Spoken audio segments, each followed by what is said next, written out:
We're back, we're live, and we are the Bennington Show, the only father-daughter radio show in the history of radio. I'm Gail Bennington. Joining us momentarily, just because of some technical issues, Ron Bennington. Yes. Hello, Chris Stanley. Chris Stanley's here. He's back. He's with us. Earl, Serena, whole fam is back. Just after having a summer week. Just a summer. Just a There's quick 6 summer. weeks left. There's 6 weeks left of summer. Maybe 7. I'm not sure. Math isn't You know, great. I don't like when people start talking about the, you know what I mean, and it makes it sound really short, and then I get anxious because it 49 feels like you have to wait so long for it to kick in. Like it's not officially summer yet, and then as soon as it does, people are like, "It's almost over." I mean, it's almost done. You know what is also almost over, and I'm a little bit blue about it. World Cup. Yep. Yes. Am I happy that we've moved into some really incredible games where really great teams are playing each other? Sure. I'm happy about that. The games are great. But I am going to miss this World Cup. And I feel like this has been a great one. I feel like the fans, the vibes, the stories behind everything has been great. Fantastic vibes. And last week, when there was the first day where there wasn't footy on, I was like, wait a minute. We get international soccer every day. Is that what it's supposed to be about? And I'm like, oh, yeah. There's less teams now. There's less, which means There's less games. teams, less games, and you get into a rhythm. When you've got a good 3 games a day, you go, oh, I can't possibly do anything. I have 3 games of soccer that I have to watch, or else I'm not a citizen of the world. Exactly. If you don't get into it, participating. and I really do, I get such a blue feeling about not being able to continue watching it. And some of like the games has there been a game for you, or like maybe over this past weekend, that you're like, that's the best one? I feel like every Argentina game has been out of control, where either dominant or coming back, and it's just a roller coaster of fun. You can't count them out. You can't count out Messi. Me and Ron had so much fun watching the Norway-England game. And, you know, I just feel like all the stories and everything that has been, like, leading up to all this, yes, we all get into it, I feel. But it just feels like this is just, like, the most embracing I've seen of it. And it's just been, like, the best vibes. Yeah, I thought the England game was the most fun.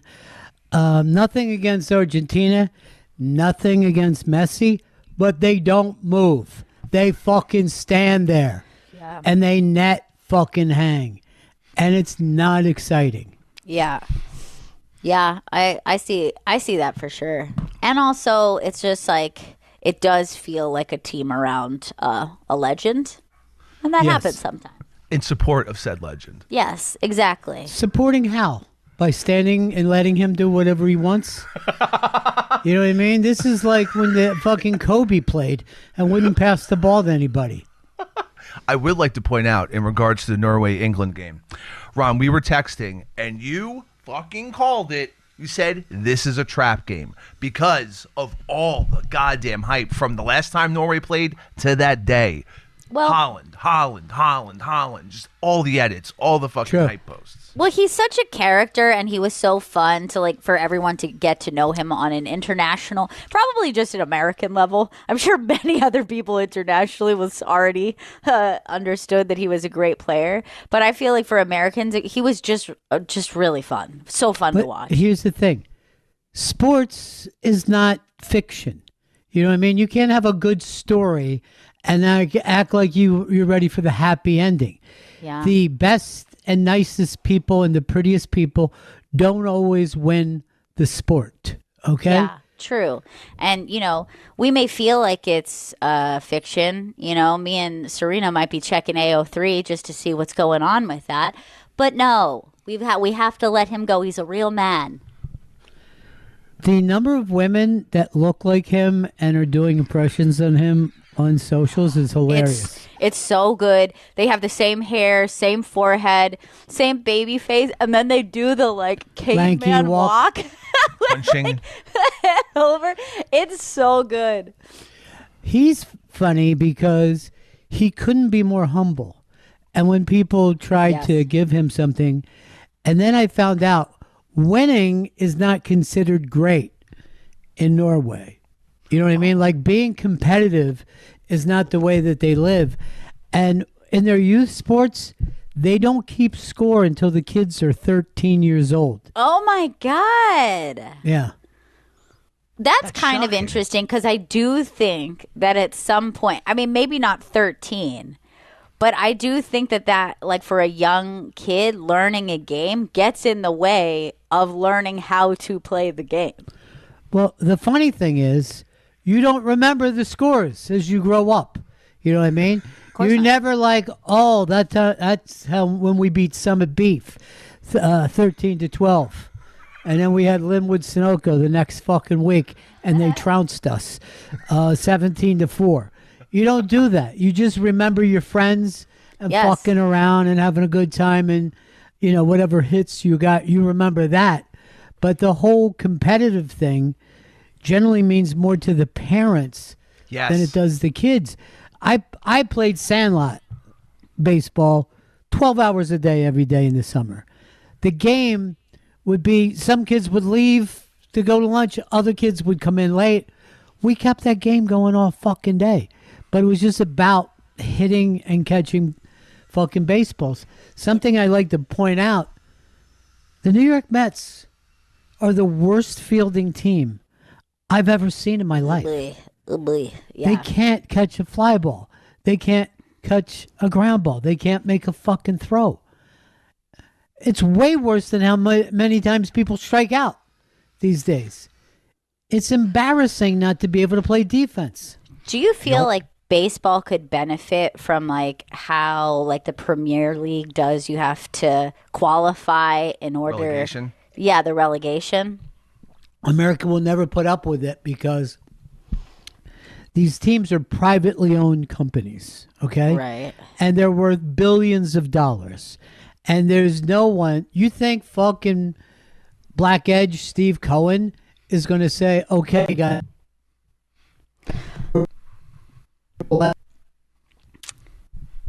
Yeah, so I mean, it's very true. I mean, if it's completely about money, it's not going to. But why isn't the Premier League about money? I wonder. You know what I mean? Like, why are they able to get to the point where they can still do this? Because that belongs kind of to the town. They have a lot of honor about how some of these teams have been there for like 115 years. In even the smaller markets. Yeah. So they just have a different way of looking at stuff. And it's something that we don't understand. No. Like everybody doesn't think like Americans. And I'm going to give you the biggest example. Trump cannot figure out what fucking Iran is into. That's why he believes it every time they say we're ready to talk. And then he shoots bombs and they go, okay, let's talk. And as soon as that happens, he's like, all right. And then they shoot again. And they just don't think like us. They're more like, this will really fuck with Trump if we do this thing. They're not trying to win a war in the regular thing. No. They're trying to cost him and the other countries a lot of money and oil. That's that's what makes them happy. Yeah, I think it was like a few weeks ago, maybe even more, that I started to be like, I don't think I can get daily updates on Iran because I feel like it's changing. It doesn't make sense. There's no steady course of action that I can see, and there isn't even a clear perspective or want or goal that I can even fathom. Well, now you understand what it is. They're just doing fuckery. You know what I mean? They're just like laughing like we told them we stopped and then we started again. But what does Trump want from it? What is, like, to him, what is best case scenario? Trump wants the oil to be opened up. He wants them to say, we're glad that you shot missiles at us and now we're going to give everybody all the oil. Right. You know what I mean? Like he's thinking, I can't even put it on him because he's got his son-in-law negotiating and some other fucking nut. I forget what that guy is. But these guys, they didn't come from that background. Right. They need Jack Vaughn's dad over there. They do. Absolutely, yeah. It's just two real estate guys. Kushner and his lackey are the ones going over and debating what their nuclear program should be in Iran. They don't know anything about a nuclear program. The whole thing just seems insane. And yeah, catching up on that every day. I'm sure those guys are being fucked with too. Oh yeah. Yeah, I'm sure that every day they tell those two guys something different. Yeah. And it's like me, no offense, trying to get Earl into the show and get him to talk. And he always tells me he wants to. And, tonight's the home run derby. And I'd love to put him on it. You know what I mean? Yeah. I'm like, is Schwarber going to fucking win this thing? Or is his swing too fucking weird? But this is the midsummer, okay? Yes. You have to watch the home run derby, even if you don't care about baseball, because this is midsummer now. Yeah. That's a scary thought. We're halfway through the summer. It gives me anxiety. It really makes me anxious because I feel like summer more than any other season, there's a ticking clock and everybody is very conscious of it. Yeah, here's the weird thing. The clock starts slow and it's ticking slowly and then picks up speed until you're like freaking out. Yeah. The clock at the beginning of the summer. Gail got us Gail got us an Airbnb up in the mountains last week. We basically had a 1970s trip to the country as a family. Just nobody was fucking with their screens. We're literally cooking over an open fire, which is fantastic. You know what I mean? So Not great. A fucking grill, but a campfire, and the food's cooking on top of that, and it was amazing. It was so fun. It was such a cool place up in the Catskills, and the weather was beautiful. The property we were on was unbelievable. It had this beautiful pond that the kids would go down to every day, and just all this surrounded by woods that you could just get lost in. That was so beautiful. There was this stone wall on the property that was built in the 1600s from farmers, settlers who were there in the 1600s. It was so cool. It was such a neat place. That sounds amazing. And the thing is, the kids went swimming in a waterfall. They saw deer. I saw a bear run out. I mean, it was great. And we did nothing. Yeah. And then at night, we would watch the soccer games. So nice. But, you're right about no one was on their phones. Okay, so you know how every Sunday, I don't know, it's at least on iPhone, it'll give you your screen time update. Yeah. And I quickly swipe away because I don't want to know. I never want to know. I'm not interested. Please don't come to me with that information. I wish I could tell it never to tell me. But this Sunday, it popped up, and I just happened to look down quickly, and I saw it was an 80% decrease of my usual screen time. And I was like, that's so embarrassing that's how much I'm on my phone usually. I was just I don't even know what the time or the hours difference it ended up being, but it specifically said I was an 80% decrease. And Gail and Juju and Frankie were making up games for us to play. And we're all sitting around the table. And Juju asked this question. She goes, what would you rather do? Be a maid for a mean lady or rob a house? And then Frankie says immediately, rob a house. This is the children. Yes. And this is the children. It was so insightful to their personalities because Frankie, she's just laid back, hands behind her head, just rob a house. Didn't even hesitate. And then Juju's well, it sounds really hard. I feel like robbing a house is too much of a risk and I wouldn't do it. And I'm this is a perfect insight. One kid who's seems morally wrong, seems like it could be a risk. and the other kid being like, I'd prefer to have to rob someone than have a hard job. Yes. Basically just like, you have a bad boss is basically the premise. Here's the other thing. Funny. Robbing a house doesn't really pay off. I mean, there's not a lot of stuff in there. No. I was like, first of all, if somebody has like a goddamn safe, that's like a whole situation. But just like a regular rich person's house, what are you going to take? A TV? Some like, watches, maybe, if you're lucky. Well, it's probably their most expensive thing in their house is like their fucking washer dryer. How are you going to get that out? How are you going to resell that? All right. How much money would you expect would go into a home safe? How much cash? I feel like you have to be talking about like 50 grand for you're like sitting there like. Okay. Can I tell you this? Somebody's keeping 50 grand in an iron box in their house. They're fucking connected. Yeah. Or they're drug dealers. There are no one you want to fuck with that's willing to keep 50 grand in their fucking bedroom. There's a gun next to that 50 grand, if there is 50 grand. And there's other guns in the house. And there's so many guns. It's chock full of guns. I'm going to say most people don't keep more than like $2,000-$3,000 in their house. It's bail money for friends. Right. Exactly. Yeah, if I would be the most. If I was keeping 10 grand in my house, I'm like, I'm fucking putting myself in trouble here. You know what I mean? Some fucking crackhead will kill you for this much money. For me, the cash in my house is what's in my kid's piggy bank. Like, you wouldn't even want to pickpocket me.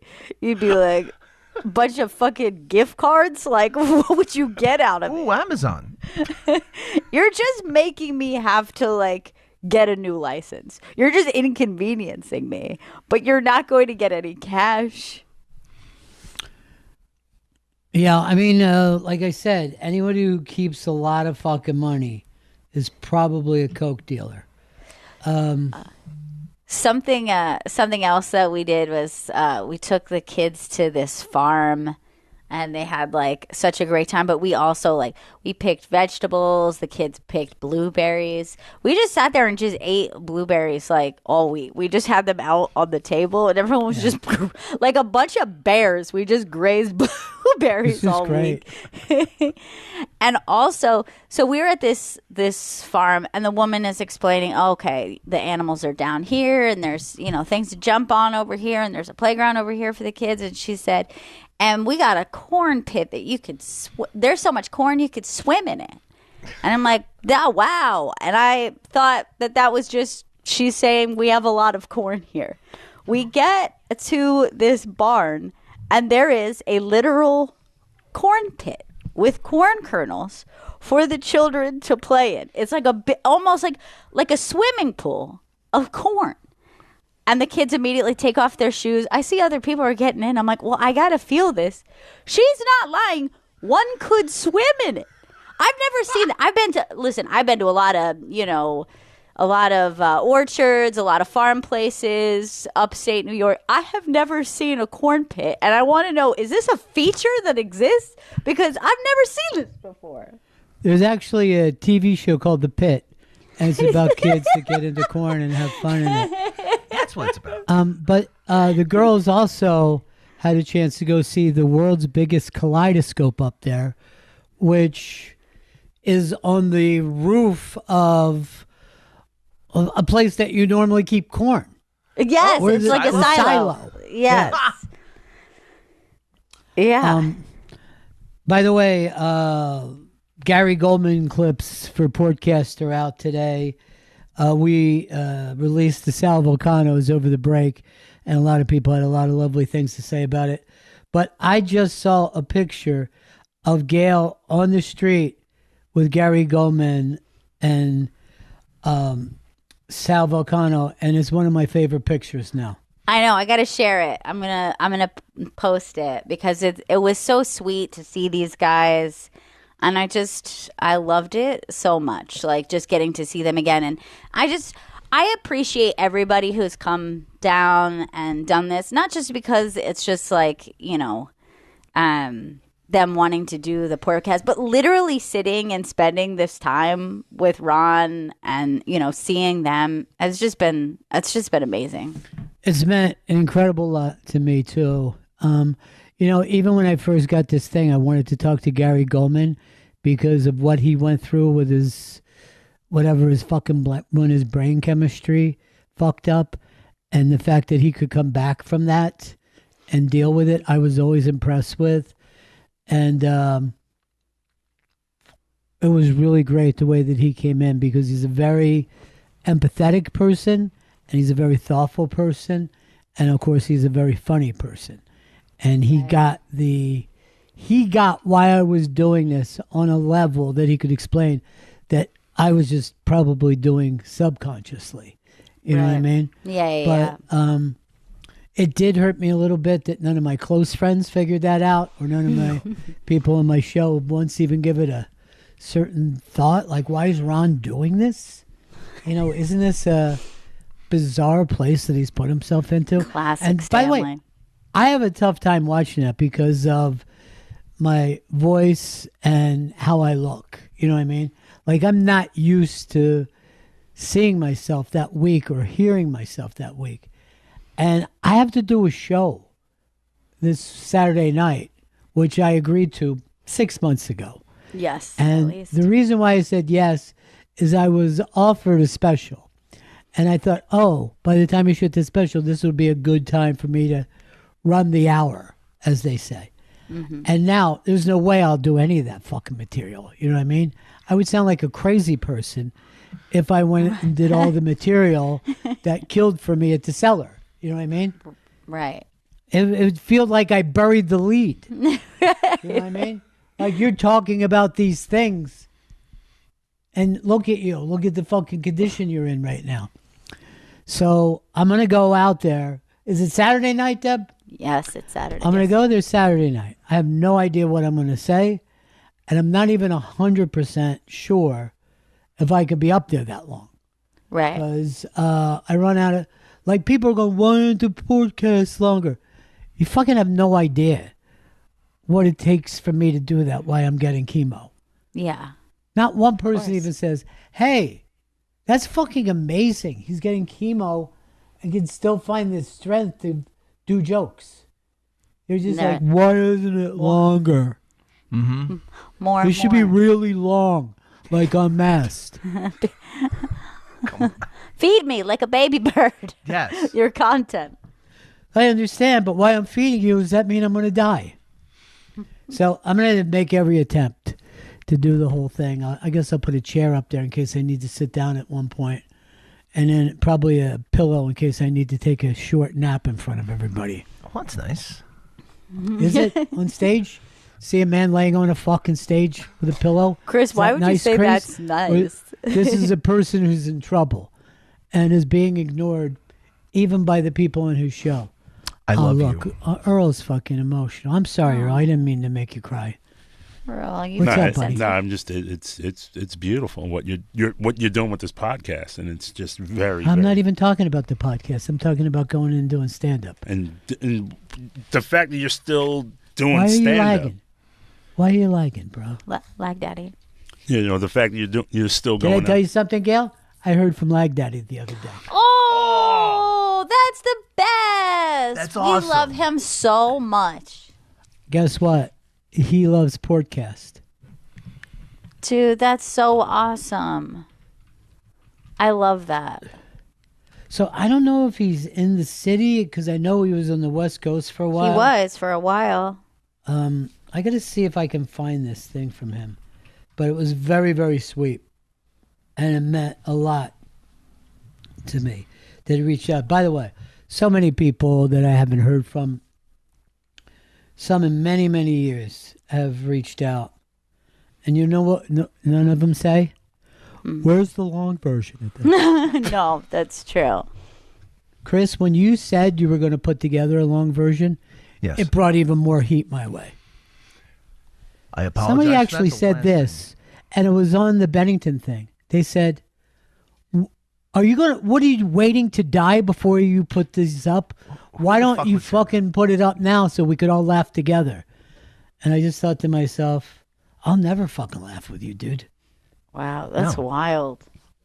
No, that's a shithead comment.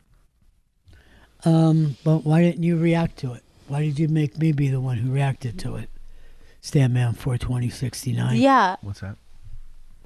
Let me see what... Put the dogs on him. This is what Scott Rogalski just wrote and said. Sending love and healing your way. The podcast is fantastic. Aww. I'm like, Lag Daddy would say that to me? It's so cool. After the way we played that game every fucking day. Remember, to cheat by having 5 people playing together? Remember us explaining to Scott that, like, this is the biggest possible celebrity get for us in this moment. Like, we were like, we couldn't be more obsessed with you in this game. Right. The entire city, you would see people, if they were at dinner, at a bar, on the subway, playing that HQ Trivia. Bring it back. The joy. It felt like every day was the Knicks win. That's how it felt.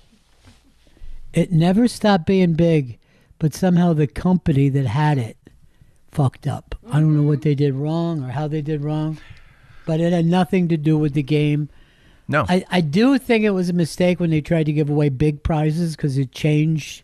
You know what I mean? Yeah. I mean, I also remember you could like buy yourself more like passes and stuff. That exactly, it was just like mistake. I didn't love that either. And then somebody could beat you by fucking paying money. Yes, the in-game purchases. That's how video games are now. Yes, and it's the entire very point stressful for parents, by the way. Oh God, of children who play games. I guess it's true that video killed the radio star. True. In my mind and in my car, we can't regress. We've gone too far. Blame it all on, I guess, VCR? I can't even remember all that. But that changed the world in 1981. The world hasn't stopped because everybody every day gets up and watches MTV. Every fucking 24 hours a day. Just music videos. That's what my screen time is. It's just my MTV time. Earl was on MTV. He was. Yes. Isn't that cool? Yeah, I was on Earl, Remote do you remember Control. the name of your game? Remote Control. It was hosted by the late Ken Ober. Ken Ober, who I knew, and was like a really fucking sweet guy. But do you remember who the announcer was? That was Mr. Colin Quinn. It's his game. It's his basement. Yeah. And he fucking was just a kid, right? He's like 20 or something. He's on there making money every week. And then he's just like, I'm going to quit. This has nothing to do with what I want to do in my life. I want to go back to the cellar and do $50 sets. Colin wants to just do what he wants to do. Yeah. You know who that reminds me of? Who? Ronnie B. True. I really don't like to do things that I don't want to do. It annoys me. Oh, yeah. It's terrible. Oh, it's the worst. So you guys agree? Yeah, but it doesn't mean that we live our lives the way that you would go. You guys So do we things admire that it. you don't want to do. Oh, my God, all the time. Here's the thing with me. I take my laundry out and put it in a trash can. I wish. I'm going to start doing that because it's the bane of my existence. Oh, you know what I wanted to tell you guys? Do you remember? I mean, this was months ago. We had a conversation on the air, and we talked about when you go on a trip, do you unpack or you just live out of your suitcase? Right. And you guys were unpackers, and I was like, oh my God, I've never unpacked. I don't care if I'm there for a week. I'm just living out of my suitcase. I'm never putting things in drawers. We get to the Airbnb, beautiful drawers there, and I'm like, you know what? I'm going to unpack. I remember what Ron and Chris said, and I remember that they said the enjoyment and the level of just like feeling at home immediately. I loved it.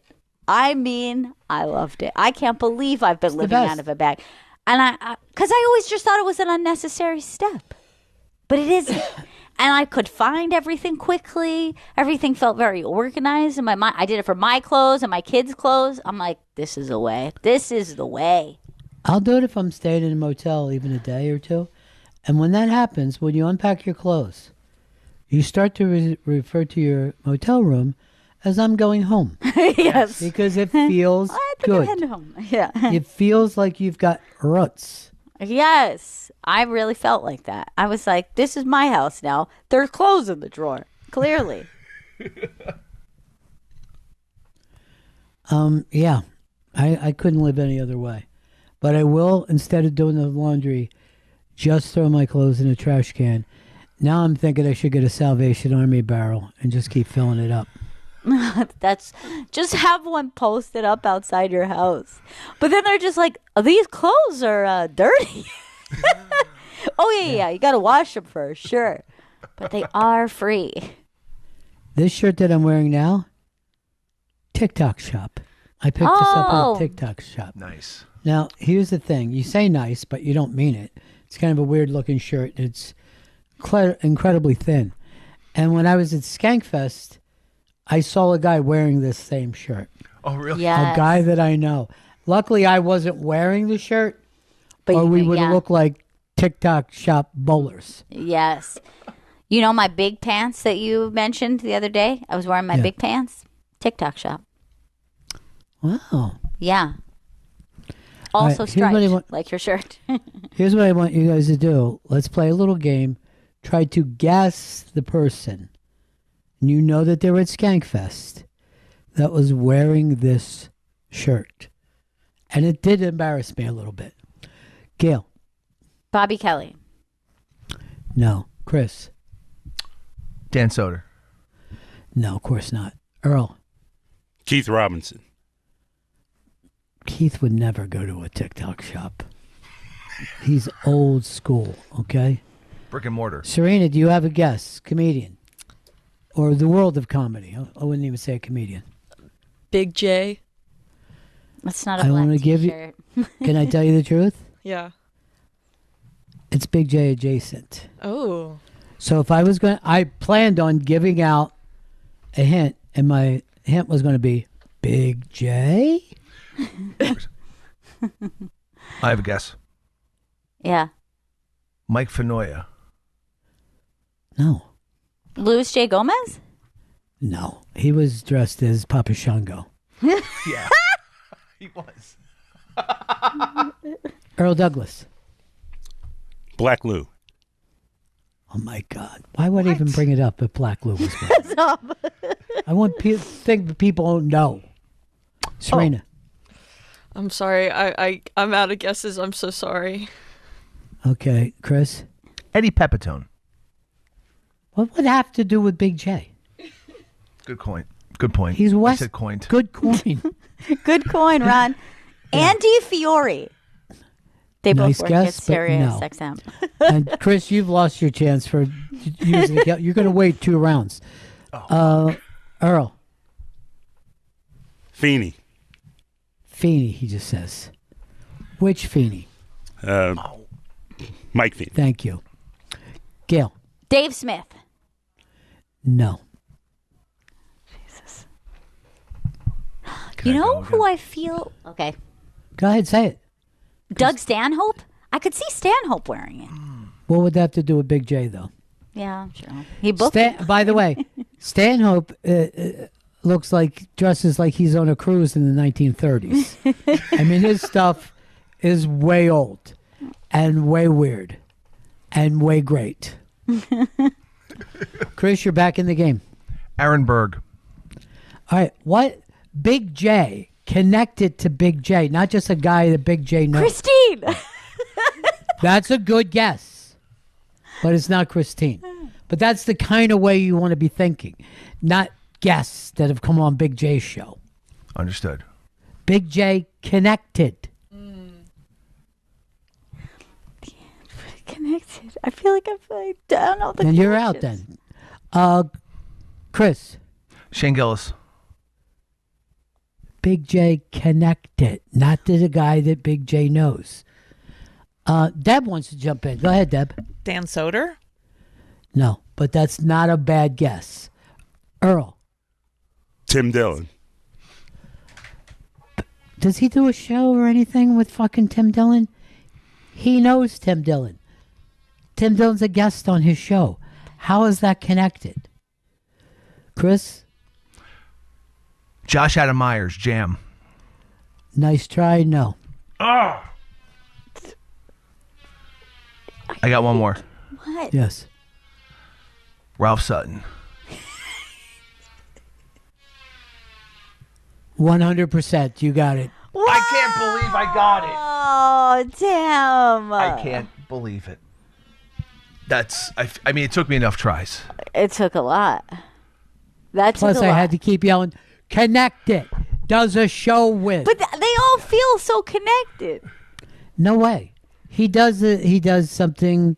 Has only done shows with what? 4 people on a regular level. We named all of them. He did a show. Yes. He did a show with Ralph Sutton. Yeah. And is he still doing it? Right? I don't believe now so. Now Ralph Sutton's with Aaron Berg. Your other guest. Yes. See, I got confused. I made wrong connections. No, you didn't. But I turned around. Now you're trying to do it by saying it, but you didn't consider that. Like, oh, I got confused. I thought he did a show with Aaron Berg. You didn't believe that at all. I don't know whether you guys have seen this video, and it's taken from one of the national parks, and it is a bison, which a lot of Americans mistakenly called a buffalo. True. It's well over 300, 400 pounds. This bison jumped up and started going after an old man, an old country man, and ran into this guy who looks like he's in late 60s or his 70s and threw him 8 feet in the air. Look at the size of the bison. Oh, my God. And look at the people that he decides to take this out on. They're just walking by. And I think a truck went by and annoyed him. And then those people are like, hey, look at that fucking bison. Look at the old man. Oh, my God. Dude. He's very old. He has a very long beard. Seems like a young He's rolling in the dust. Look at the muscle, by the way, yeah. on that goddamn animal. There he's up and running hard. And the old man tries to make a run. And by the way, like, watch this hit. Oh, God. Oh, God. He's chasing him down. Here he comes. Through the bushes. Through the trees, actually. Look at him ripping up the tree. He's so unbelievably strong. He's absolutely just chasing this. What? Oh, my God. Oh, my God. The height that he gets throwing this man into the air with a massive headbutt. Look at him next to that car, by the way. It's like getting hit by a car. It is cartoonish because the guy looks like a cartoon hillbilly. Yes, he does. They tell you when you're at the park, stay the fuck away from these things. Yes. You know, don't be anywhere near them. One time I was at a national park, Gail was little, and I was looking through fucking binoculars 100 yards away at a bison that was laying down just like that one. It jumped up. Dust was flying everywhere. And because I had the fucking field glasses, I started fucking falling backwards like it was 2 feet in front of me. The way it came out of there could only be described as Chris Stanley leaving a couch. You know what I mean? Where that woman was thrown 8 feet into the air like a hillbilly. She looked just like that elderly hillbilly. It can't have been that bad. I didn't see it. My back was turned as I was running away. Yeah, you never turned to check. You just heard the thud of her hitting the couch as hard as she could. I can't believe that old guy survived it. No, I mean that's a bump that old man just took. All right, this took place at Jellystone National Park, which is in Bedrock. Yes. Twitch. So that might have even been some kind of a dino burger. It could be. A delicious, delicious dino burger. That rack of ribs always looks so good. Oh, yeah. Too. It looked like too much. Oh, I just got a wishing you well. Greg Rogel. The stars are out tonight. They are. That's incredibly sweet. Did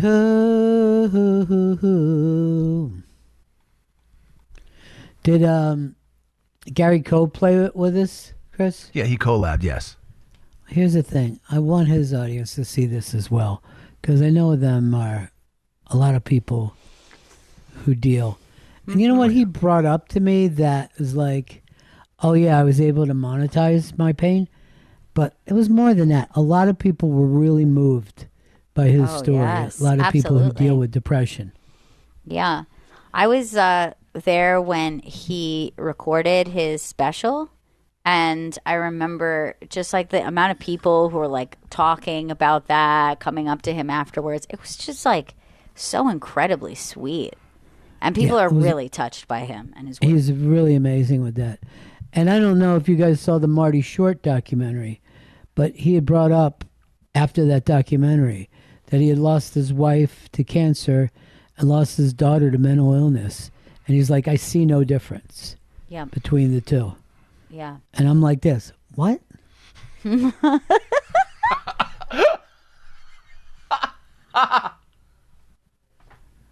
Where does that come from, Marty? What was his thing where he was shrunk and put into a man's body? Inner Space. And I was obsessed with that movie. I loved it so much. It was very funny. I saw somebody talking about that. And they go, people of a certain age, probably your age, Gail, think that that movie was a huge hit.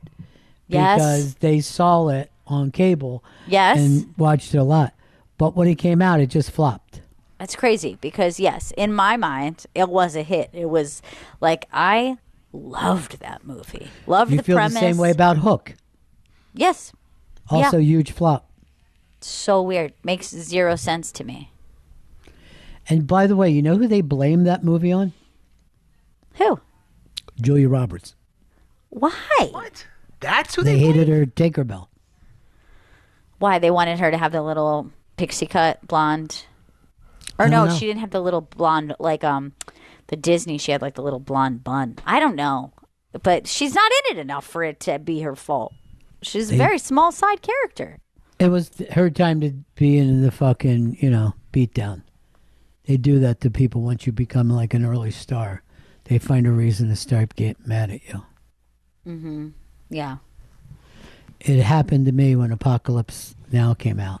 Oh, a lot of people were blaming that on me for not being in the movie.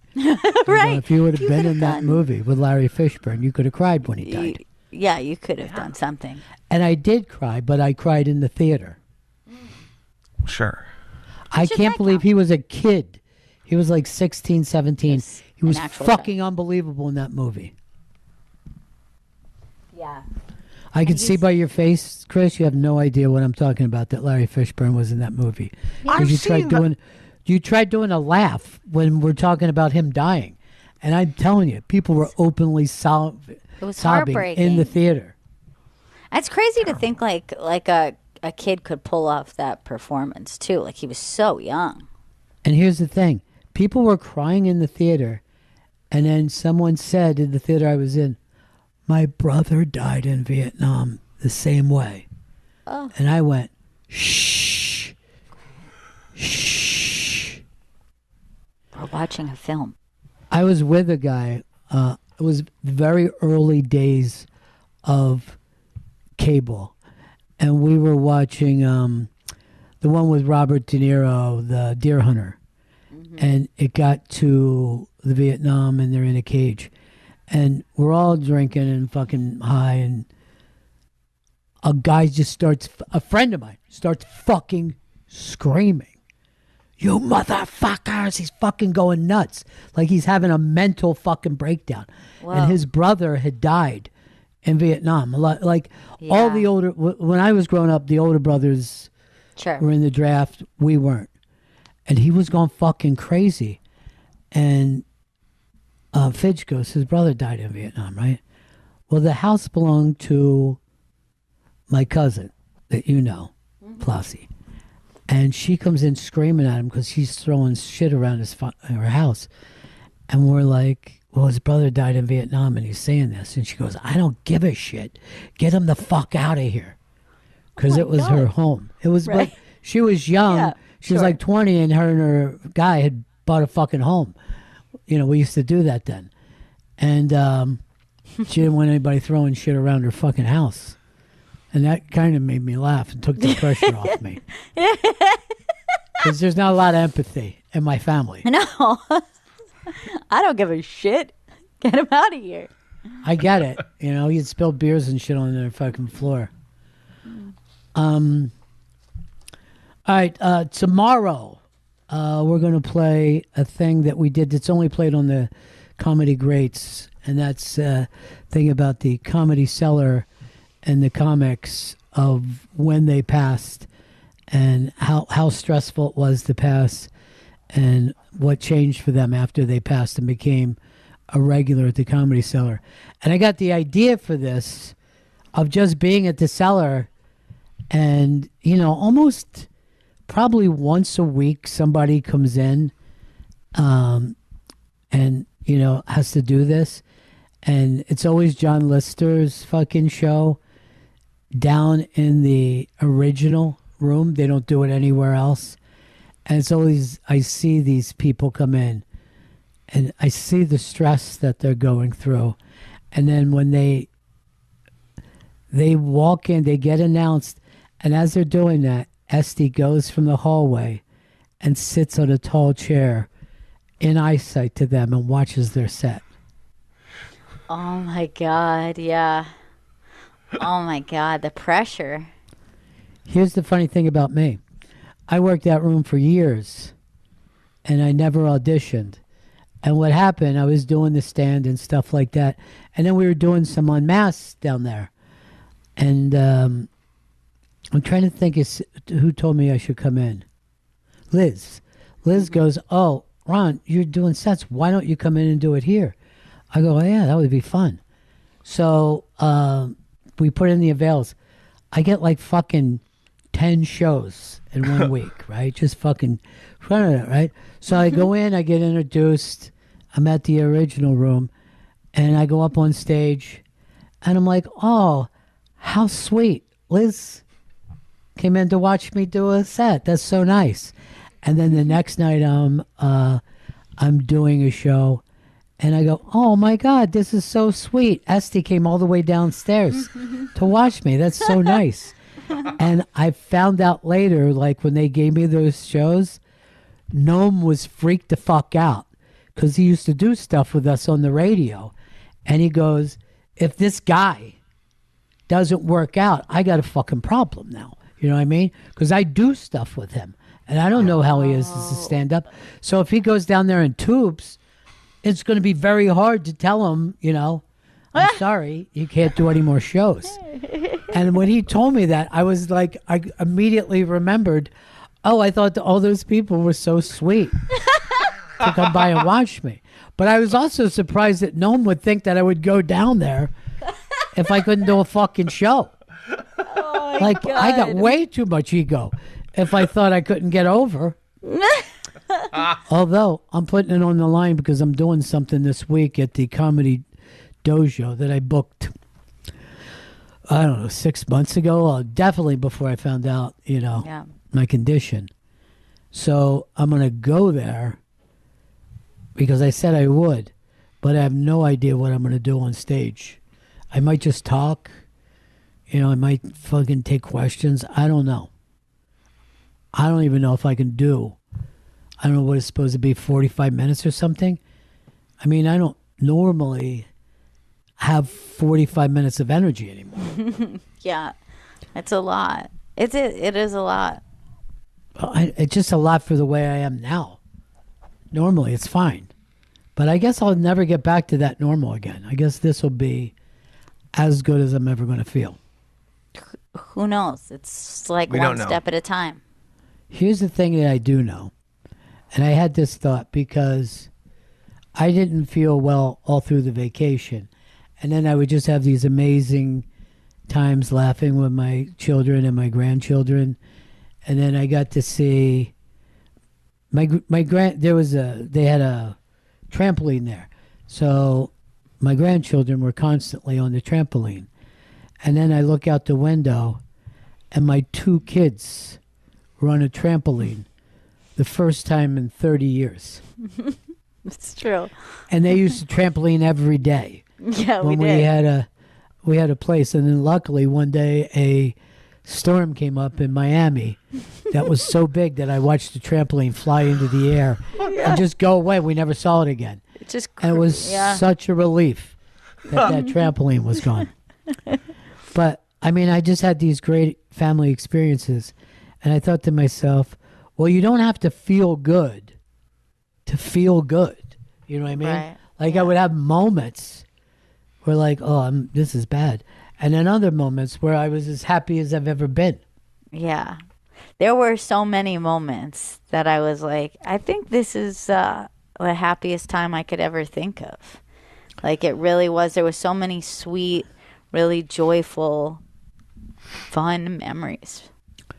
And Juju is like old enough now to get jokes.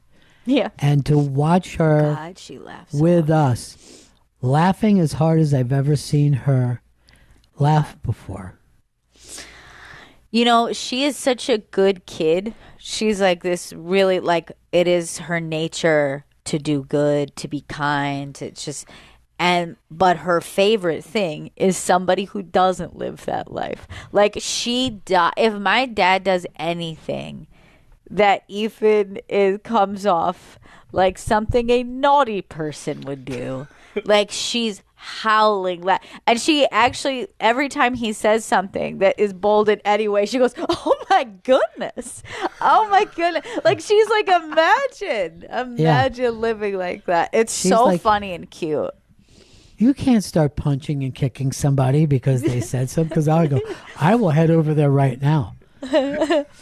And she just dies laughing, because I think the idea that somebody could choose to do something bad, you know what I mean? The freedom of it is like exhilarating for her to hear that other people would or could think like that. Here's the thing that got to me. So I was crushing with Juju. Yeah. She's laughing uncontrollably, her head's going back. And that's making all the adults laugh, that she's having so fun. And when the laugh died down, Frankie, who's 4, would go, real funny, Pop, real funny. And I'm going to admit it stung, because it's not like I told a joke that didn't work. You right. know what I mean? But her jealousy that someone else is killing, and she's like, how can I take him down? Like, and she did. She did. Yeah, it actually stung. Because I'm like, it was real funny. You saw the room. Everyone was laughing while you just leered. Like, why didn't I get this laugh? All right. Rap and Wardy are coming on Saturday night. Oh, nice. So I'll be able to talk about them. And then he just let me know that Smitty's going to be there too. So these are all guys that I grew up with. Oh, my gosh. And, I guess they're thinking, we don't know how many more times we'll see that guy. So they're all coming up. That's so great. To the Comedy Dojo. Mm-hmm. And they're going to be impressed when they come out there at the Comedy Dojo and start breaking boards. Oh, that's going to be sick. You've been training for this, Ron. Yeah. All that wax on, wax off, it's been for this. I was just really working on my car. Sweep the leg. I wonder what I should come out to. Oh, I know right away. Soldier boy, oh my little soldier boy. And I'll come out like in dress blues, and I'll salute the audience. Nice. That's good. And I'll be like, I'm back home. And then I'll turn around, and like Juju will just come running and jump into my arms. Nice. And I'll hold her up in the air, and I'll yell, Pop-Up's home. Perfect. I'll be true to you. Earl, who did that song? The Shirelles. You were my first love. Oh, that song's so fucking good. It's so good. That's what we should have been singing at the Team USA soccer team, Soldier Boy. Yes. I do get jealous a little bit when, like, I really enjoy the song choice in the end for the USA? I did. I think it started to work and I felt it. But I do get jealous when England is singing Wonderwall. It's so fucking good. It's so good. And also, singing Hey Jude to Jude Bellingham was, like, so good. I mean, did you see his face? It was crushing. It was crushing. It was so good. Maybe when I get there Saturday night, everybody will be singing, "Hey Ron, don't be afraid. You have cancer, you might get better. Remember to take your chemo every other Tuesday. And then you'll begin to make people laugh some. And then I'll just grab the microphone. Ow! Na, na, na, na, na, na, na.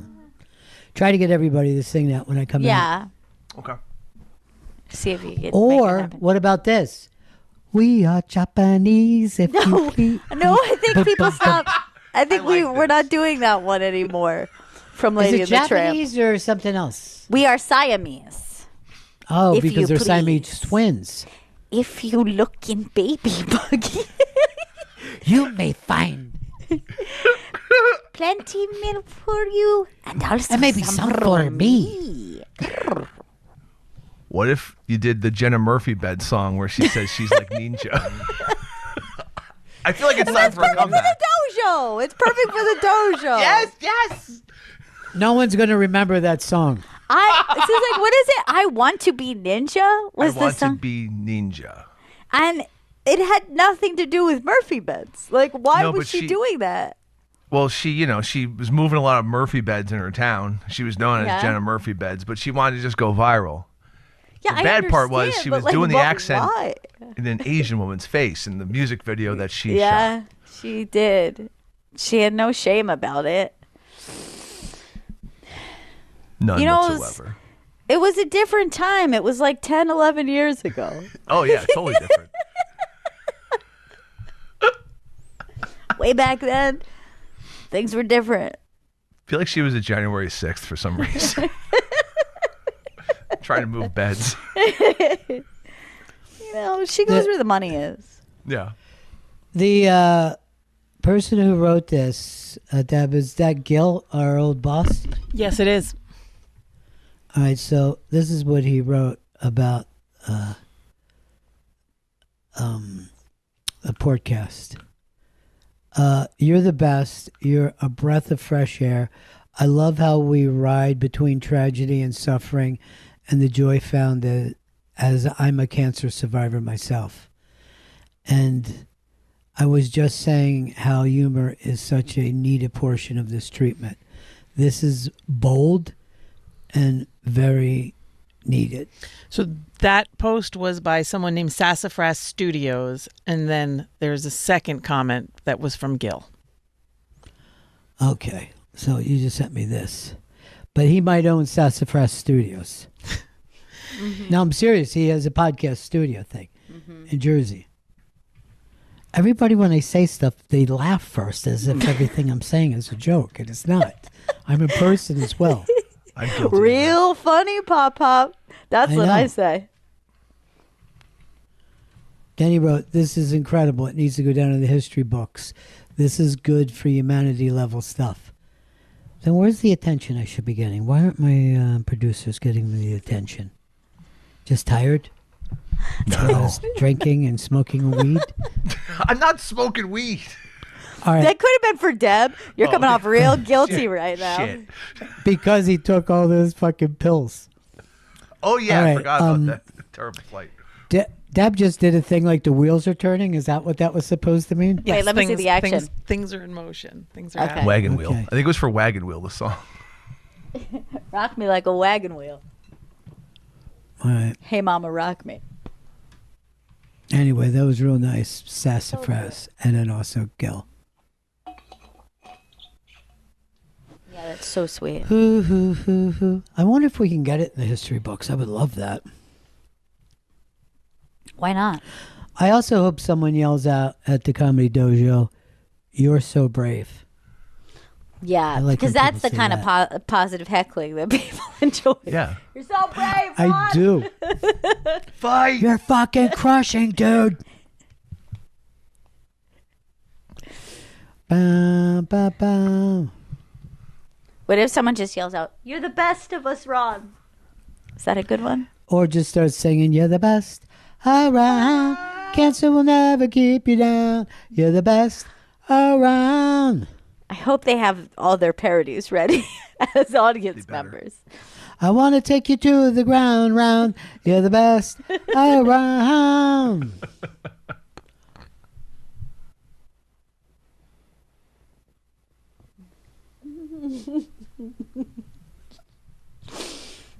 I just really like all the parodies this audience has been doing. And they like have them ready for each other. You know, they've worked on them. Well, why not sing it together? Yeah. Yeah, sure. I mean, the English are able to do that. Yeah, they did it for Very Jude. easily. Jude.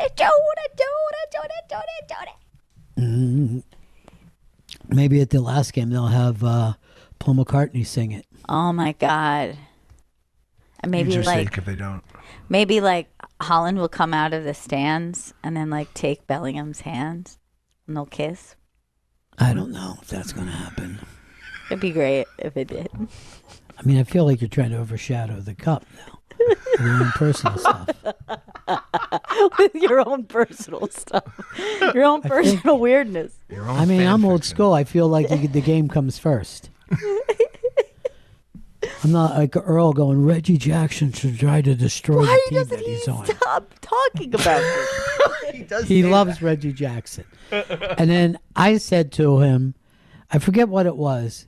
He was like, Reggie said this. I go, Reggie lied the entire time.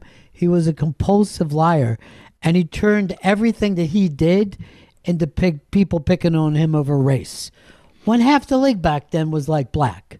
You know what I mean? Yeah. But he always had to come up with something that, you know, people aren't being nice to me. Well, you're a fucking bad guy. You're a baddie. He shouldn't be nice to you. You're a dick. You don't like Reggie either? I was never all that impressed with him. I mean, look, what? He had one good series? Whatever. It's fine. Well, he had like 560 home runs in his fucking career that weren't part of the series. Yeah, he was part of three-peat with the A's, too. He was a big piece of that, Chris. Not a big piece of it. He was the centerpiece of that with the A's. And then, yeah, the Yankees, he won how many? 2? 2, yes. Yeah, that wasn't the best part of his career. Those early 90s A's were maybe my favorite non-Philadelphia team that ever existed. I fucking loved those dudes. With Bash Brothers and... No, this is fucking way before the Bash Brothers. Oh, it's the 70s. Sal Bando fucking years. That's where I'm at. Burt Campaneris, Raleigh Fingers, Catfish Hunter. You think I fucking sat around and was happy about the late 90s A's? Fuck those steroid animals. The Bash Brothers basically fucking hurt the game. Now they're saying Jeter was fucking just filled with fucking drugs. What? I'm not surprised by Steroids. that. Yeah. I'm not surprised he was juicing. I'm very surprised because he had no length to his fucking swing. You got the bad juice. All this time that Earl's been talking about Reggie Jackson, I thought he was just a big fan of Randy Jackson. Oh. This whole time. It's the same. It's basically Reggie changed his name to Randy when he went into Journey. Sure. I fucking hate the way Randy Jackson always is bringing up Journey as if he had anything to do with him before 1998. Stolen Valor. He came in and he was part of the fucking traveling show. Yeah. He But was 14 years after the fucking hits. He was a hired gun. Which is still good. I mean, I'm not taking that away from you. But stop acting like you were in Journey. I don't know. It's a no for me, dog. Look, here's what the Hall of Fame does. They only put the original guys in the Hall of Fame. So Sammy Hagar did not go in with Van Halen. Yeah, they'll go with the core guys. No, I think that's stupid. I think all members go. I disagree. Because you look at some of these bands and you can see 50 fucking names, like Foreigner. It just happens over and over. Right, true. Some people have ruined it for everyone. If the United States was going to be put in the Hall of Fame, only 13 states would go in. Yeah, because that's original That's gangsters, the OGs. the 13 colonies. And my thing is, everything in the United States should stay the same as it is now, but only those 13 states should be able to vote on presidents, senators, and congressmen. 100% agree. Subway takes. I absolutely agree with that. I also consider that pork takes. How come Serena's never come in? You know, I've had interns from the past come by, but not Serena. If you'd have me, I'll be there. I'll be there in a heartbeat. But the thing I worry about is HR. Yeah. They go, what are you doing? Would they consider that sharing a drink? Sharing chemo. One of the guests that was coming in this week is sick. And they're like, I could still come in, but I'm sick. I go, I don't want you going in there sick. Yeah, brother. There's people with cancer, and you come in there with a fucking head cold.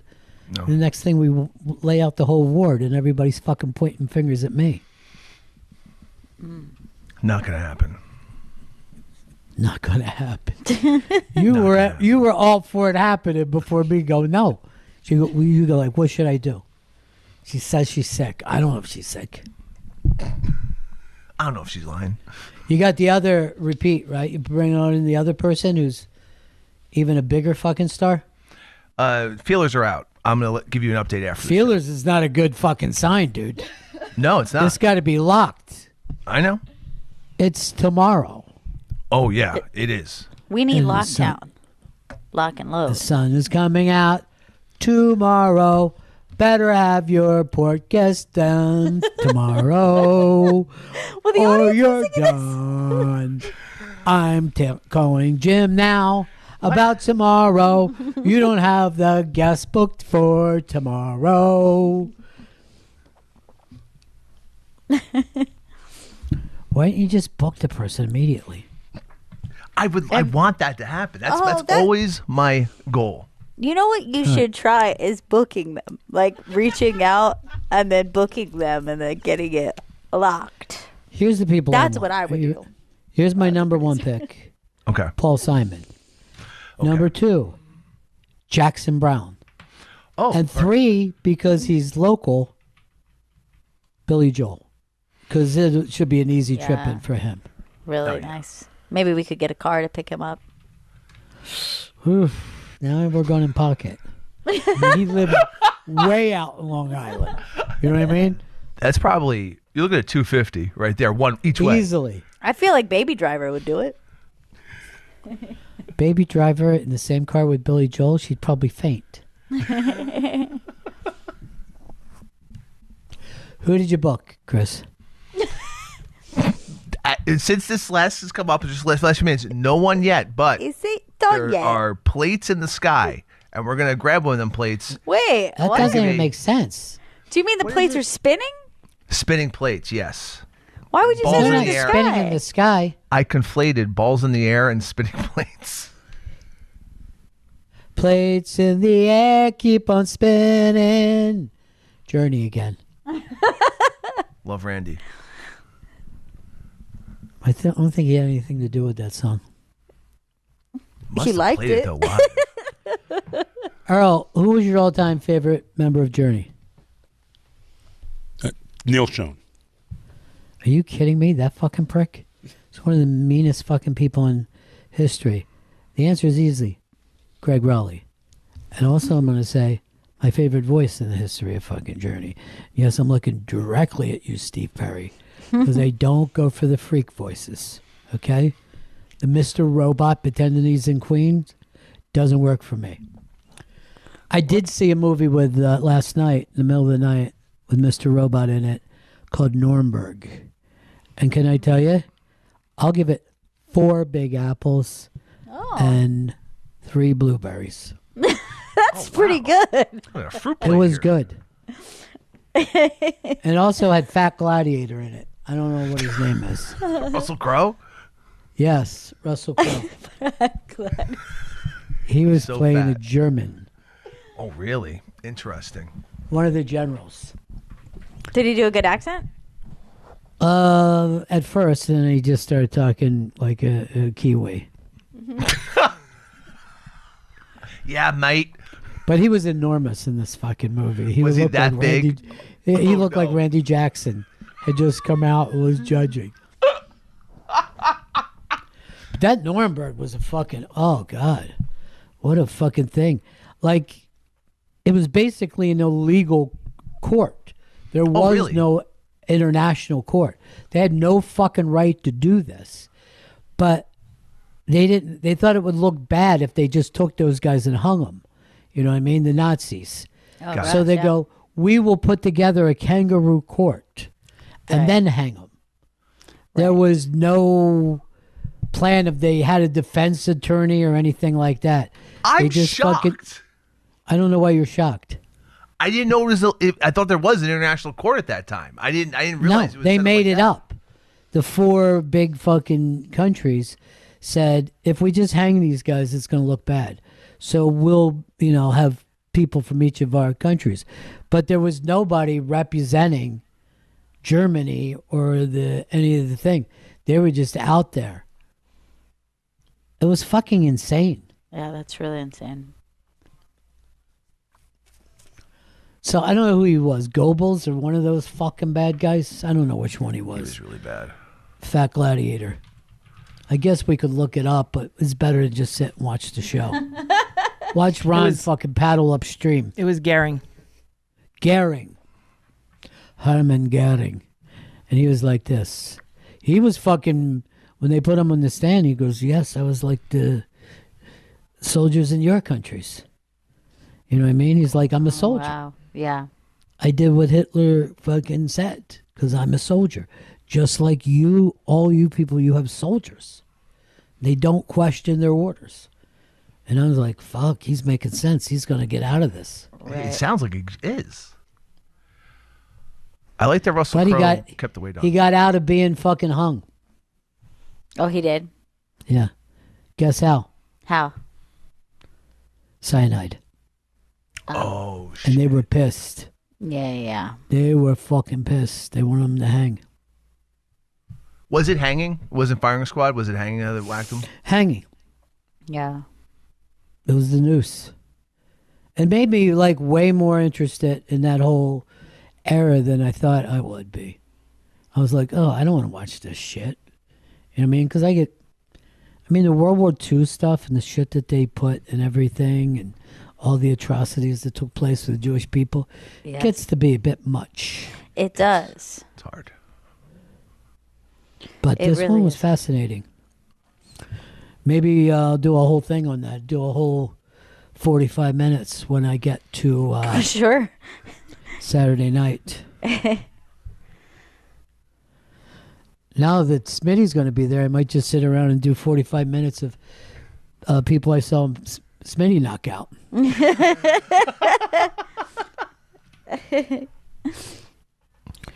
No, I'm not going to watch the original. That's too much. It's a remake? I'm just going to sit around and watch fucking Nuremberg movie after Nuremberg movie. I'm going to say one. I'm going to send you a couple books too, Ron. I don't think I've ever read any of those World War II books. I haven't. Like, a lot of people know every single thing there is to know about World War II. I've noticed a lot of people who are like Mm-hmm. history buffs. It's just World War II. And it makes like part of their personality of just Oh, it's bringing a up specific World War thing. II. It's like, it's their Roman Empire. The weird thing is you'll never see a woman obsessed No. with World War II. No, it's not my favorite. I much prefer Roman Empire. Rome, Pompeii. It's way kind more. of filthy and smelly. I like it. Like, I don't like all the smelliness that takes place. Serena told me she loves Desert Storm. The first one. Okay, obviously. you know what? I don't want you to put words in her mouth. She doesn't know what that story was. She was a baby. Of course not. It was 91. How old were you in 91, Serena? I was -12. You were born 12 years after. Yes. You were born after 9/11. Wait. Yeah. 03. Oh my God, your parents probably had sex during 9/11. At least in the aftermath, in the tragedy, you know. I mean, they might have, but like it didn't conceive me. That would have been too long before. You're a 9/11 baby. Yeah. So I don't think that math lines up. Maybe you were fucking 9 months late. Could be. You never know. Nine- You cooked too long. Maybe. You were 9 months past due.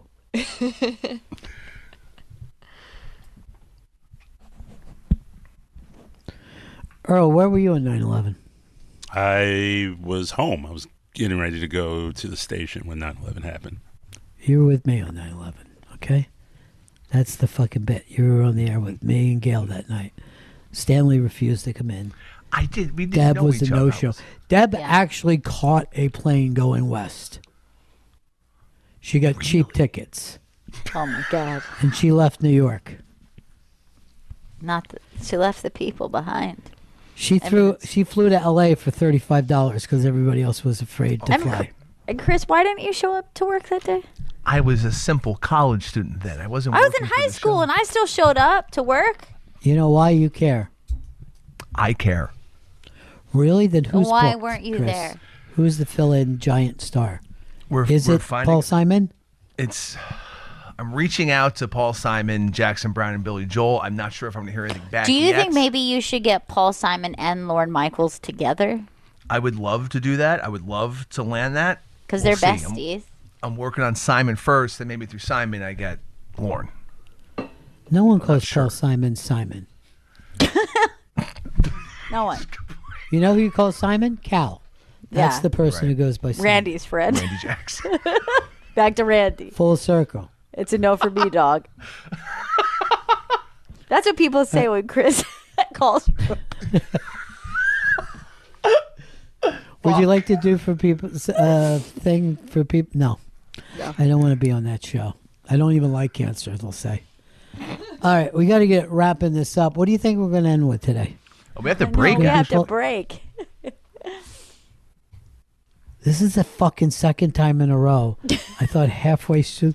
Why is this funny to you? I mean, I'm really alarmed that I keep thinking halfway through the show I'm done. We're here for you. We haven't we'll- broken. What does that mean? We're here for me. You didn't stop me from saying it. Dog. I didn't know you were going to say that.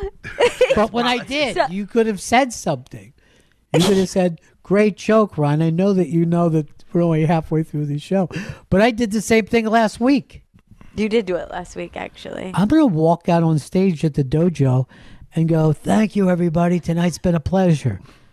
That's Now, gonna if you kill. have something for me to sign, I'll be glad to do it. Well, we should have brought the port cards out for that. Oh yeah. We might start giving some of them away signed because we've had guests sign them too. Oh, true. Yes.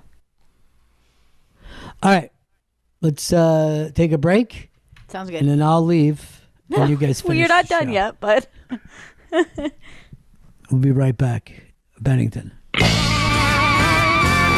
Faction Talk 103, it's the Bennington Show!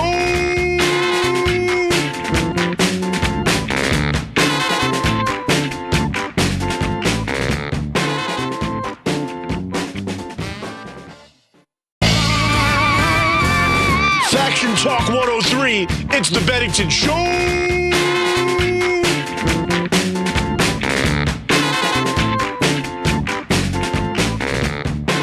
Comedy Cellar Table. That's Ron's audio documentary talking about the cellar at the Comedy Cellar, the table at the Comedy Cellar. That's with Nick DiPaolo, Joe List, Adam Ferrara, Rachel Feinstein, Colin Quinn, Ashley Austin Morris, Eric Newman, Anthony DeVito, Lenny Marcus, Ian Fidance, and Lisa Traeger.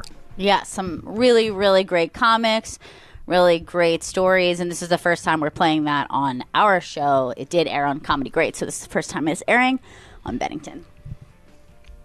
Yeah, that should be very, very fun for people to hear. I love Yes. that. I love all these stories.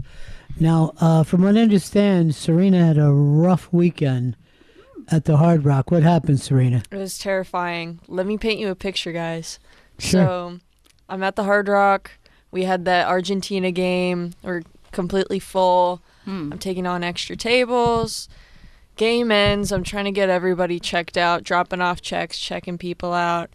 And I go to check out one table, and I see that they have vanished. They've disappeared. So I'm freaking out, and then I go to the managers, and I'm like, hey, I had a table walk out, and their check was $107.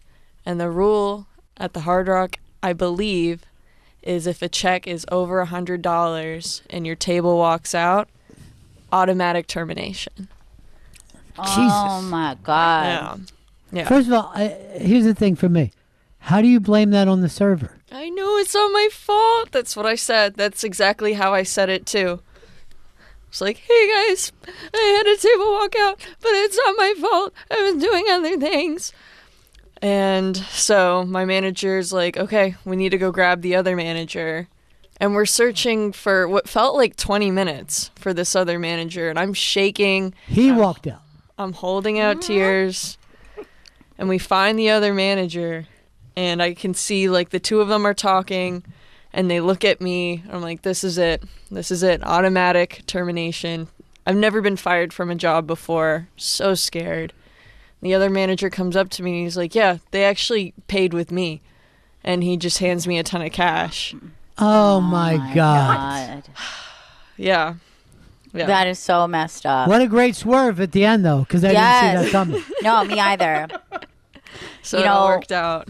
It's unfortunate, but it's a very common rule in restaurants. And I had somebody walk out on me, $150 tab. And at that time, that was like crushing. It's like I worked for free that night. It was horrible, and they made me pay. I had to pay. And then once when I worked at a coffee shop, someone handed me a fake 100 to pay for like a $6 coffee drink, and I gave them change. And I don't even think that person probably even meant to. That person probably got a fake 100. Sure. And I was like, let's just keep passing it on into the system, shall we? I mean, why do we have to make a nope? And that was like pretty much working for free that day for me too. So God, it's so shitty, right? Restaurants are so bizarre. They are. Restaurant people are not the same as other people. They get into this business. It's in their blood. No. And they have their own rules. They They're do. like a motorcycle gang rule. You know, Yes. you have to be beat in and beat out. There's like a thing of principle, like a military operation about it. But it is heartbreaking as a server because you watch the owner of your restaurant or managers comp shit for people for that quantity That's a good all the point. time. And you're like, oh, but if it was your friend that came in or a friend of the owner that came in and they had a $150 tab, you know, your money's no good here. And then that person, let's say, doesn't tip. They're like, sorry, kid. That's shitty that they didn't tip you even though they got a free meal. Like, that's the thing that's so messed up about the principle there. Right. Can I tell you something? I've never been comfortable when they'll come out and say, we got this. I go, I'd rather just pay you. You know what I mean? I don't know what. And then you end up leaving a tip that would have been like half of that fucking bill. Right. You know, because you're like, well, but you did give it to say this is free. You know, now I'm coming up with my own cash. But you got to do that because that person had nothing to do with it. And then worst of all, you're guessing. Because then you're going like, what do you think the bill would have been? And then you try to think of what the tip on that bill was. And then you got to double or even triple what that tip would be. And you're like, I'm doing a lot of guesswork. And I feel like I just wish I could pay for my bill. I'm going to tell you something else about Serena's story that shocks me. Earl didn't jump into her defense. No, he didn't. Nor does he try to play goalie and make sure people have paid out. They should have to show a fucking receipt because that's a huge place. Yeah. Absolutely. I came to Earl in tears. And he Oh said, my God. tough Earl. luck, kid. Earl. You son of a bitch, Earl. You know what? You've got to have her back. And also, you should be having people fear the vibe, too. You know what I mean? That's true. You could give the That's part of the vibe. You could take it away, too. Then no one's you gonna should have come fun. up with a thing that when people leave past you, they should show you their receipt for what they paid. Yeah, That way like these that. servers won't be treated that way anymore. Because you know what? I think that you could say, look, give me a little bump up here because now I'm vibe and security both for you. I'm saving you money. No, we've had chased people down trying to walk out on checks. So I mean, it's We as in who? The servers. The servers have to do it. Server. Because I have done it before. I've had friends do it before. That it's like then you have to risk that moment of because you're the one paying. Nobody else is going to run after them for you. No one. As far as I know, only one state really fucking goes after those people legally, and that's Florida, because most of the people there that live in Florida are servers. So if you try to fuck with a restaurant or even a hotel down there, they have laws set up to Right. ruin your vacation. They'll throw you in a pit of gators and snakes. Good God. That's how you do it the Florida way. Yeah. That's FLA. You end up in a fucking swamp. But restaurant people are the most different people from any other job. Like those people will go into that business knowing that the chance that this restaurant will succeed is slight. Yeah. I mean, I don't know about other towns, although in this economy it's probably true across the board. But in New York City, they're like, if you can make it 2 years, like that's a big fucking deal. If you can just keep your head above water, and you're not even going to be making like real profits yet. It's just like, can you stay open for 2 years? Can you break even so that you can continue to buy food and beverage to serve? Right. We're not talking about corporate things. Right. We're talking about the kind of people who are like, I've got this idea for a restaurant, the decor, the menu, everything. Yeah. And then you go into that and you're just paying out bread. And then you finally start to have it come in. And you know fairly quickly, a lot of these places, they'll go after a month, oh, this isn't fucking worth it. Yeah. There's a dude in my neighborhood who was slinging pizzas out of a bar, and now he's opening a pizza place. And he's been paying rent on this space for like 8 months, and the place still ain't open because of permits, liquor license, all that shit. Takes forever. Yeah. I mean, That's that's some of the insane. most expensive shit because you're not making money and you're spending money every fucking day. And any real restaurant owner will tell you that it takes so long before you cannot be at your restaurant. That you have created a staff and a management that you are willing to go, I'm not coming in today. Today, you guys got it. It takes so long to get to that place because you're just constantly putting out fires. You feel like you're underwater all the time. Yeah. It's a tough fucking place. It's really place tough. to be. And yet you can't talk those guys out of it. Once know. these people have it in their blood, Yeah. they just stay in the restaurant business. Even like Anthony Bourdain in his first book, he was in like 20 fucking New York City restaurants as a fucking head chef before one of them stuck. Yeah. He's like a nomad. Yeah. That's the game, though. Yeah. You know what I mean? That's the game. You got to be ready to go on to the next thing. And most, like, I've noticed, most good restaurant owners have done like every position in a restaurant. Sure. Or sometimes people get into it because they got a little money, they have a partner who's got some money, and they're like, I think it would be fun to design a menu and pick out all the tables and the fucking shit that. Right. And they're in for a world of hurt. It's so much fucking work, and you have to know so many different jobs for it. Like an owner, I think, should be able to hop in if somebody just like quit on the day. And they should be able to bus or line cook or, you know what I mean? Like they should be able to wait tables. They should bartend. They should know it all. By the way, a lot of people will go into the restaurant business because they want everyone to see their collection of signed baseballs. And they're like, I'll open up a place. I'll put all my signed baseballs up there and I'll be able to fucking walk people around, show them the baseballs. And you're like, okay, what do you have for food? I haven't worked that out yet. You know what I mean? But I do want people to see this collection of signed baseballs. People like steaks, right? I guess steaks, burgers, chicken, A potato. whatever they want. served. Perhaps potato. Some way, shape, or form. On side. Turn into a fry. Yeah. I went to a thing. It was a partner of mine had a friend who was opening up a place around the corner from the comedy club that I had. And I forget what the deal was, but it was something like you barbecue at your own table. They were so excited about it. So we go to the grand opening. Everybody eats. They're like, how do you like it? I go, yeah, it's fucking, this is tasty. I don't know what to tell you. It's fucking food. A week and a half later, they'd shut it down. They were just like, nobody wants to fucking grill their own food. We just found that out.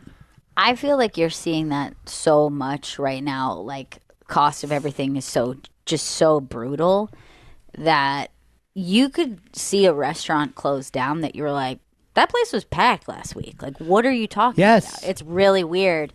But even places that, like, visually seem successful, like, you know what I mean? Like, it used to be like, this place isn't going to last. You keep coming in around, you know what I mean, dinner time. You're like, this is too empty for a Friday night.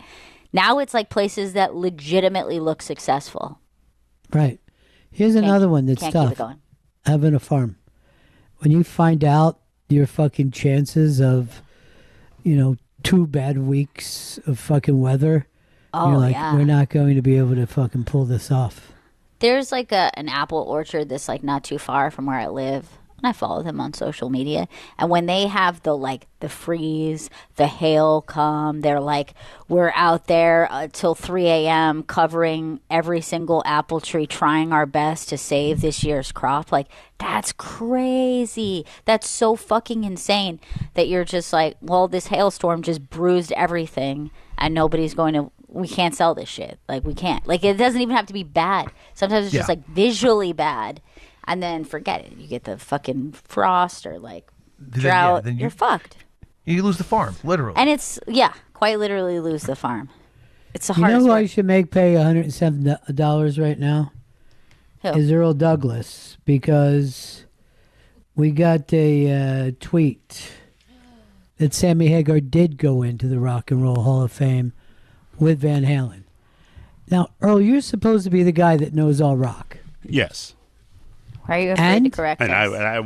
I honestly thought it was just the core guys, and because there's always been a lot of controversy about who goes in and who got which. Sammy Hagar is in the Rock and Roll Hall of Fame with Van Halen, not as the Red Rocker, not with Montrose, Van Halen, and you've got to be able to step up and say, Ron, I know more about fucking rock and roll than any living person, or maybe you don't. He could be posing, which would make him a poser. That's $107. Here's what I'm going to do. I'm going to give this guy a prize, Earl, and it's going to be your shoes. Wait. I'm going to send him your shoes. That's fair. I think that's fair. Deb, I can't find this thing in front of me of what the gentleman's name is. It's Tom in PA. Tom in PA. Oh, he's on hold. Grab him. Hey, Tom. Hey, Bennington. How are you? First of all, I'm sorry for that mistake. It's ridiculously stupid to make such a mistake. To not That's know all Sammy right. Hagar is in the Rock and Roll Hall. He doesn't. Here's his thing. He's gaslighting me, and he loves it when I make a faux pas like that. But I know not everybody in the Allman Brothers went into the Rock and Roll Hall of Fame. No. And most of those people have been on the playing for fucking 50, 60 years. But they weren't the original guys. Sammy Hagar should be in the Rock and Roll Hall of Fame, but not with Van Halen. That's my opinion. Interesting. Yes, he had a great solo career. He had a great solo career. Montrose was one of those bands that people heard it and they started to copy that style. But I always thought the biggest problem with Van Halen is they didn't call that new band a new fucking name. Van Hagar. Van Hagar would have worked. Yeah. But that wasn't official, right? That was just the nickname people gave Yeah, him. that was just the nickname, but I would have called it Scatterboogie. And let people know Scatterboogie's a brand new band. Eric Clapton, every time he had a new band, he fucking called it a new name.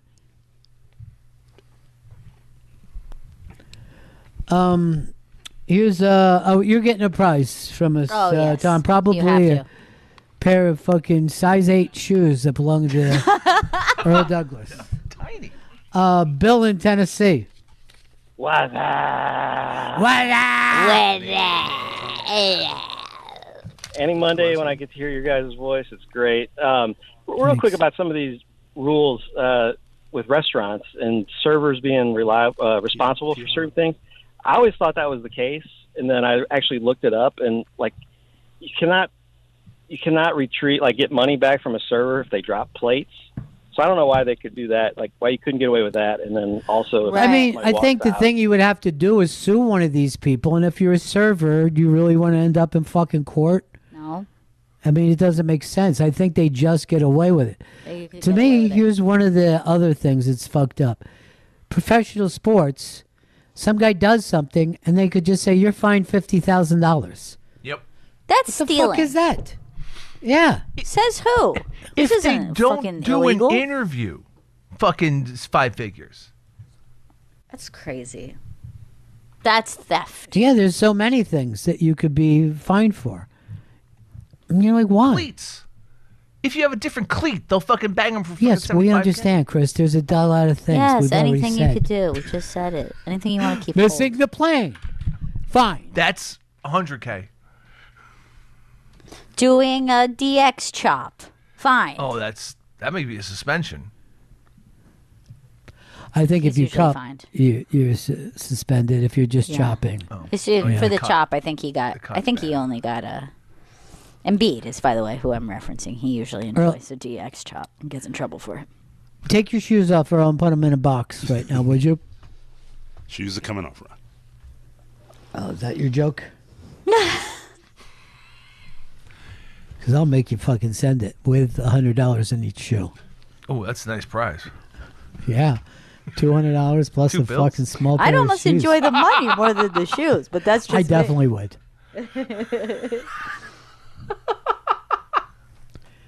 I fall in love again. That's the great Sammy Hagar.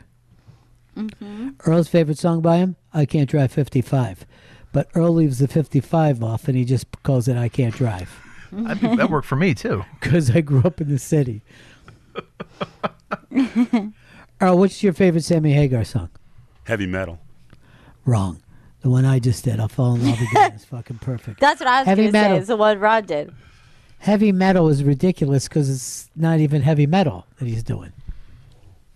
It's like a power pop song that he's fucking doing. He just sings about heavy metal, about a fucking movie that had nothing to do with heavy metal.